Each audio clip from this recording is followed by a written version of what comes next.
Hello বন্ধুরা, ITI scholarship নিয়ে কিন্তু একটি গুরুত্বপূর্ণ তথ্য তোমাদের সামনে শেয়ার করতে চলেছি। যারা এবার আইটিআই নতুন ভর্তি হয়েছো, তোমরা ভাবছো যে ITI scholarship form fill up করবো।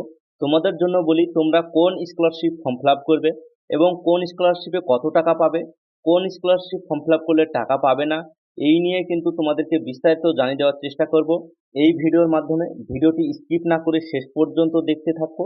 আর চ্যানেলে নতুন হলে চ্যানেলটি সাবস্ক্রাইব করে পাশের বেল আইকনটি বাজিয়ে অল নোটিফিকেশন অপশনটি কিন্তু সিলেক্ট করে রাখবে। যখনই আমরা এই রিলেটেড গুরুত্বপূর্ণ ভিডিও আপলোড করব, সবার আগে কিন্তু তোমাদের মোবাইলে নোটিফিকেশন পৌঁছে যাবে। তো তোমাদেরকে প্রথমেই বলি, আইটিআই থেকে ছাত্রছাত্রীরা যে স্কলারশিপ ফর্ম ফিল আপ করে সব থেকে বেশি টাকা পায় সেটি হচ্ছে ওএসিস স্কলারশিপ, বা যেটাকে বলা হয় এসটি এসসি ওবিসি স্কলারশিপ। পেয়ে যায় বছরে 3.5 থেকে 4.5 হাজার টাকা। যদি হোস্টেলে থাকে তাহলে সেক্ষেত্রে কিন্তু 10,000 টাকা পর্যন্ত পেতে পারে। আর যারা রেগুলার যাওয়া আসা করে, অর্থাৎ বাড়ি থেকে কলেজে যাওয়া আসা করে, তারা কিন্তু 3,500 থেকে 4,500 টাকায় কিন্তু পাবে।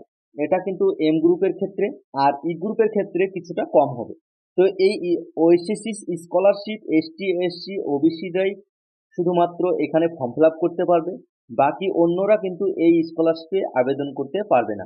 এবার আসবো, আইটিআই ছাত্রছাত্রীরা কি Swami Vivekananda scholarship form fill up করতে পারবে?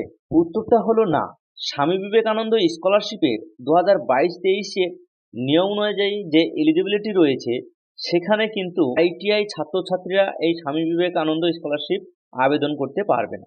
তবে তোমরা কলেজে গিয়ে স্কলারশিপ ডিপার্টমেন্টের যে স্যার আছে সেই স্যারের সঙ্গে তোমরা যোগাযোগ করবে, সেই স্যারই কিন্তু সঠিকভাবে তোমাদেরকে বলতে পারবে। তবে এতটুকু বলতে পারি যে আইটিআই ছাত্রছাত্রীরা কিন্তু এই Swami Vivekananda scholarship form fill up করতে পারবে না। তাহলে শুধু কি আইটিআই স্টুডেন্টরা শুধুমাত্র ওএসসিসি স্কলারশিপ আবেদন করতে পারবে আর অন্য কোনো স্কলারশিপ আবেদন করতে পারবে না? আইটিআই স্টুডেন্টরা অবশ্যই অন্য স্কলারশিপ আবেদন করতে পারবে। যেমন সংখ্যালঘুদের ক্ষেত্রে শিখ, জৈন, খ্রিস্টান এবং মুসলিমদের ক্ষেত্রে কিন্তু ঐক্যশ্রী স্কলারশিপ আবেদন করতে পারবে। এখানে সবার ক্ষেত্রে এনএসপি অর্থাৎ ন্যাশনাল স্কলারশিপ পোর্টাল, যে স্কলারশিপ পোর্টালটি আছে, সেই ন্যাশনাল স্কলারশিপ পোর্টালে কিন্তু এখানে সমস্ত ছাত্রছাত্রীরাই কিন্তু আবেদন করতে পারবে। এই ন্যাশনাল স্কলারশিপ পোর্টাল আবার সমস্ত কলেজে কিন্তু এটি রেজিস্টার থাকে না। তাই তোমরা যে কলেজে পড়াশোনা করছো অবশ্যই সেই কলেজে গিয়ে যে স্কলারশিপ ডিপার্টমেন্টের স্যারের কাছে গিয়ে খোঁজ নিবে যে ন্যাশনাল স্কলারশিপ পোর্টাল ওই কলেজে কিন্তু রেজিস্টার আছে কি। যদি রেজিস্টার থাকে তাহলে তোমরা ন্যাশনাল স্কলারশিপ পোর্টাল আবেদন করতে পারবে।